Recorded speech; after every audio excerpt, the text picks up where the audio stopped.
ભરત ચૌધરી બીજા વર્ષમાં અભ્યાસ કરું છું નગરી હોસ્પિટલમાં. હું 2 વર્ષથી નગરી હોસ્પિટલમાં કામ કરું છું અને અહીં આગળ અત્યારે આપણે આંખનું દાન માટેનું મહત્ત્વ સમજાવવા માટે છે.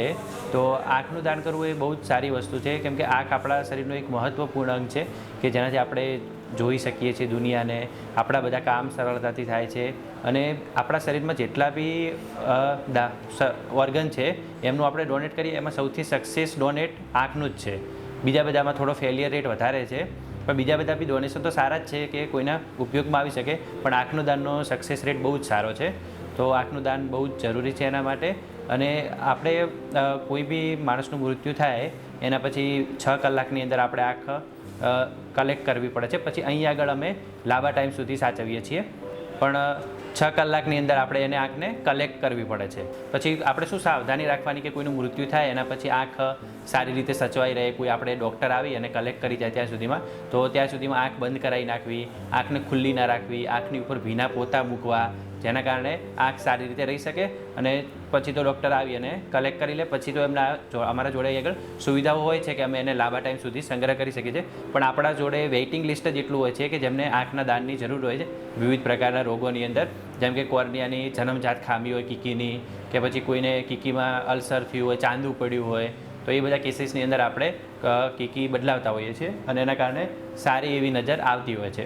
તો કોઈ માણસને એવી જરૂર હોય કે જેને બંને આંખમાં નાનપણથી જ નથી દેખાતું, તો એ બી આપણે એમાં કીકીનું પ્રત્યારોપણ કરી અને આપણે એને નજર આપી શકીએ છીએ. એટલા માટે અને આંખની બહુ જ જરૂરિયાત છે, એની જરૂરિયાત સામે બહુ જ ઓછી આપણને ડોનેશનમાં આંખ મળે છે. તો જેટલું બી ડોનેશન થાય એટલું સારી વસ્તુ છે કે બીજા લોકોને આંખ દાનમાં મળી શકે છે. એટલે કોઈ બી માણસનું સ્વાભાવિક છે કે જ્યારે કોઈ બી માણસનું મૃત્યુ થાય ત્યારે એમના સગા સંબંધીઓમાં થોડો શોખનો એવો માહોલ હોય છે, ત્યારે એ લોકોને થોડું એવું આંખ ડોનેટ કરવું એવું બધું યાદ બી ના આવે. તો એ વખતે આપણે એમને આઈસીયુમાં કે એવી જગ્યાએ હોય તો ત્યાં જે આઈસીયુના ડૉક્ટર હોય એ લોકો બી એમને સમજાવતા હોય છે કે તમે આંખનું દાન કરો. અને એવું બી નથી કે અમુક લોકોને એવી ગેરમાન્યતા હોય છે કે આંખનું કે કોઈ બી અંગનું દાન કરવું હોય તો માણસનું મૃત્યુ થાય એની પહેલાં એને સાઇન કરેલી હોય કે કન્સન્ટ આપેલી હોય તો જ કરી શકાય, એવું નથી હોતું. એમના જે સગા સંબંધીઓ હોય એ લોકો કહે તો આપણે આંખ લઈ શકીએ છીએ. એટલે જ્યારે મૃત્યુ થાય ત્યારે તમે ખાલી નગરી હોસ્પિટલ કે કોઈ બી જે આજુબાજુ તમારી આંખની હોસ્પિટલ હોય ત્યાં આગળ એના નંબર પર કોલ કરો તો ડૉક્ટર ત્યાંથી આવી જાય વિધિન અડધો કલાકમાં અને તમારી આંખ કલેક્ટ કરી લે છે. તો તમને એમાં એવું થાય કે આ મારી આંખ નીકળશે એના પછી કોઈ પ્રોબ્લેમ થાય કે એવું કશું નથી. અને આંખ તરત જ બીજા લોકોને બહુ જ જરૂરિયાત છે તો આપણે વેઇટિંગ લિસ્ટ હોય એમાંથી પેશન્ટને બોલાવી અને તરત જ એનું પ્રત્યારોપણ થઈ જાય છે. અંગદાન માટે જે સતાયું કામ કરે છે કે બીજી એક કોઈ બી ગ્રુપવાળા ટ્રસ્ટવાળા કામ કરતા હોય બહુ જ જરૂરી છે, કેમ કે બધાને અંગની બહુ જ જરૂર હોય છે કે મૃત્યુ થઈ જાય એના પછી બીજા ઘણા બધા અંગ કામ આવી શકે છે.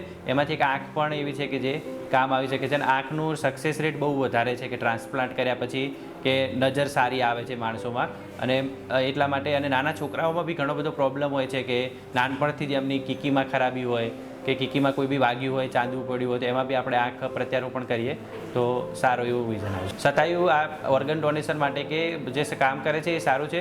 એ લોકો ત્યાં આગળ એમની મલ્ટિપલ સ્લાઇડથી કે થિયેટરમાં આપે છે, પોતે પેડ કરીને એ બી સારું એવું કામ કરે છે.